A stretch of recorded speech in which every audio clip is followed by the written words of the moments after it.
this area will also help develop the depth and breadth and the values I know that we also deeply hold. I think as leaders, when we come together, whether it be for this day or for a series of the games, I'm always struck by that general comment that an individual often makes up to 35,000 decisions a day. And so when I reflect upon that with all of us wearing our leadership hat here, it's a lot of decisions. And so for me, whether it be with NPC Canada, or more importantly, with all of you here, throughout the games as colleagues in a region that I think is holding some exciting growth and development right now, I just want to make sure we make sure that those 35,000 decisions count. And that as we share that vision of the kind of community and region we're going to create that is safe, welcoming, and inclusive, for all of our athletes and our leaders, that every single one of those decisions moves us forward.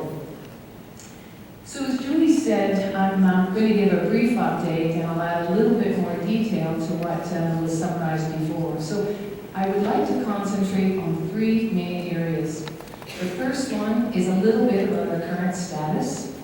The second part of what we'll talk about is just the broader context. And then the third is a little bit more detail about our AGITOS project. So our current status, I just wanted to take us back. Many of you will be familiar with the questionnaire and the statistics that we collected probably just shy of 2 years ago now. And then we worked with the APC and the IPC to update it. So from a gender lens, our APC representation throughout the last several General Assemblies, including our GA in Lima, is good, probably a record number of individuals at 52 presentation here, and about 28.8% from a gender lens. From a games perspective, again, one of the highest numbers for total games participation, and we're looking at about 33.2% participation from a gender lens. And I would say probably the best comparable is with Toronto, and that you're going to see a slight increase of about 1.1%. Now, one of the stats we didn't include here is on coaching, because we were not able to get the stats in time or more accurately. And just as a reminder, probably one of the biggest gaps from a male-female gender lens is in the coaching and the technical leadership. So that would be classification, officiating, and coaching.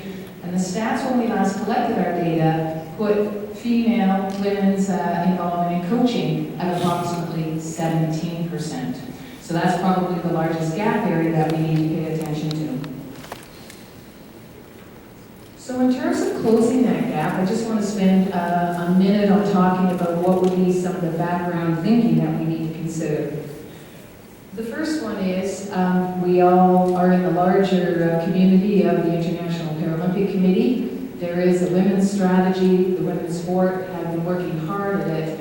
And at the fall assembly in Bonn, you will also be provided an update on the strategy.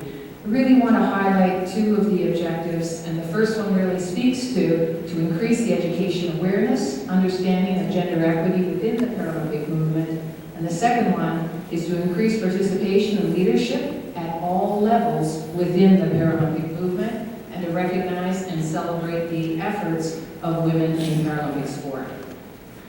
The second part that I want to speak to in terms of context is the IPC diversity and inclusion policy, if everyone would be well versed with. But again, as I said in my opening comments, as much as this is about gender, you can't disconnect gender from ability, culture, language, socioeconomic status. So at the General Assembly, with the new policy, the targets have been reset to 50%, so that would be equitable representation on the decision-making structures within the IPC. So from an APC perspective, what we've been trying to do is say, first, let's understand our current community and our region of where we're at, where are some of the key issues, and where we want to focus. So at a broader level, we've been focusing on a number of areas. First, to increase the awareness of the opportunity for women to participate at all levels. Second, in terms of the participation, really focusing on athletes, coaches, officials, and leaders. And I want to make a quick comment there, because if you're in the audience and you're saying, my goodness, if the larger gap was 17% with the coaches, and probably in the mid to high 30s for some of the other leadership, why would your project focus on the leadership? Well, we really felt that in order for the coaches to be supported, we wanted to first focus on the environment and the leadership in each of the NPCs, so that there would be a welcoming and supportive and clear environment to focus and support technical leadership development.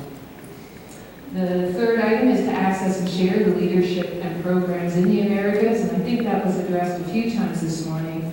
When we curate or look at all the resources, it's less about developing new resources, it's more about being really incredibly clear about what some of the strengths are, where some of the gaps are, and how we can look at connecting some of the dots for some of the tremendous resources already available in the region.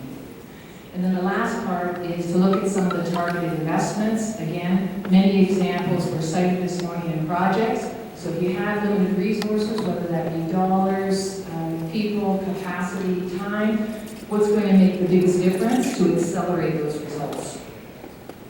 So a little bit more detail about the Women in Leadership AGITOS project, and you can see Lucia and I there, and again, a very, very collaborative effort between NPC Peru, and that would have been with Lucia's leadership, and NPC Canada. And I'm just going to pause for a second, because I know a number of the women that participated in the project are here, so if you can, maybe stand up, and if not, maybe wave for all the women that participated in the project and are here today. My goodness, if ever there's a time to have presents. Thank you very much. So on this AGITOS project, it really was to focus on women in sport as leaders, to enhance their voices in decision-making and leadership, and then also to build a community, to build those relationships, that engagement, and quite honestly, the support in their daily work. We developed an 8-month program, and we really looked around at what had already been done with the APC, with the mentoring program, and many of the development programs, particularly through the UN. And to that end, we knew that just one workshop or a series of one webinar was not going to be enough, that we had to look at a commitment and a shared responsibility over a sustained period of time. So that's why we took an 8-month period. There were 32 applicants and 16 NPCs that applied initially, and we selected 20 applicants and 13 NPCs. And again, my sincere apologies to many of those that candidates were not selected upon. We actually were very budget constrained, and just given the strength of all the tremendous candidates and NPCs that applied, we even eked it out a little bit more and worked our budget magic, but we really were constrained, and that's why we really had to look at our ranking and selection. But these are all pictures of the individuals that joined us in the project.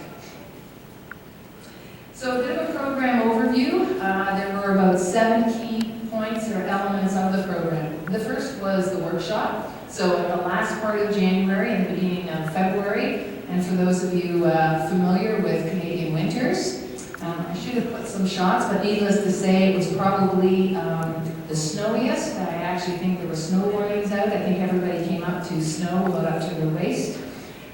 So it was a great welcome for everybody and great resilience. And we were together for 3 days in Ottawa. And as was mentioned earlier, we're going to do our wrap-up workshop. And I say wrap-up for this 8-month period, but I can assure you that the connection amongst this community is going to continue. We also looked at a WhatsApp group, so there's lots of communication in terms of some of our subgroups and also us as a community. We also looked at a resource Dropbox. So again, what's out there, how can we share, how can we indicate so everybody has access to it. We also introduced the notion of mentorship. So what we did is we selected some individuals in sport at a senior level who would mentor with 2 of the individuals, two delegates. The requirement was for the individual in the women's program to introduce themselves, share what their project was, share what their learning objectives were, and at a minimum, to be able to link with their mentor at least once a month. The next item was webinars, and this was really important because the whole notion when you're looking at leadership is how you define it. So what we did is when we are face-to-face, we really talk about leadership development at an individual level and then also within the community that we are existing in.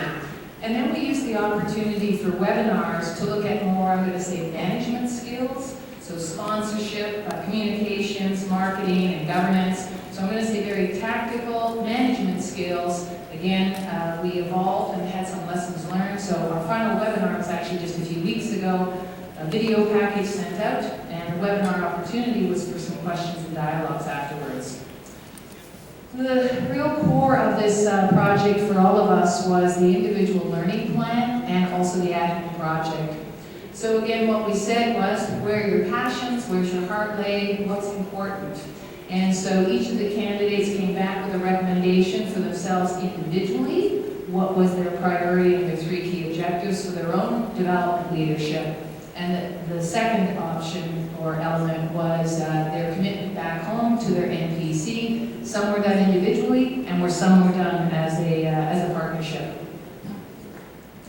Now here's the long list of the 10 projects, and I'll give you just a minute to review them. And again, these projects were as a result of these women coming together and say, what's most important in my NPC, and how can I make my biggest contribution for the NPC?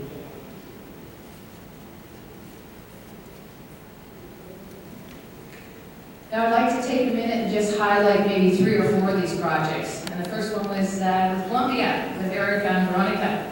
And their focus of their project was to really create a stronger focus and committee for gender diversity within the Colombian Paralympic Committee. And again, I spoke to Julio yesterday. It's as much for the women to work on the project as it is also for NPC support, and there's tremendous support to be able to embed this from an NPC level. The next one was from Jamaica, and that was with Suzanne and Shauna Kay, both who are here. I think Shauna Kay is a little later given her training. But the real key, without blinking an eye, outfitting a gym and a club, the Sir John Moulding Rehab Center for strength and conditioning, and particularly to support some of the opportunities for some of the female athletes to enhance their training.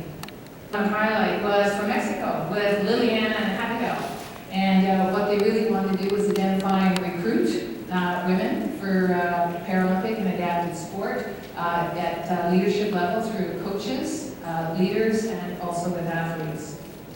And the last one I'd like to shout out to is Puerto Rico with Dilka, who joined us, and it was really with Dilka's skill in social media and communications, not only for our collective of the women in sport, but also in our home NPC, Puerto Rico, to be able to share the stories, to really be able to elevate the stories of women in sport and many of the successes.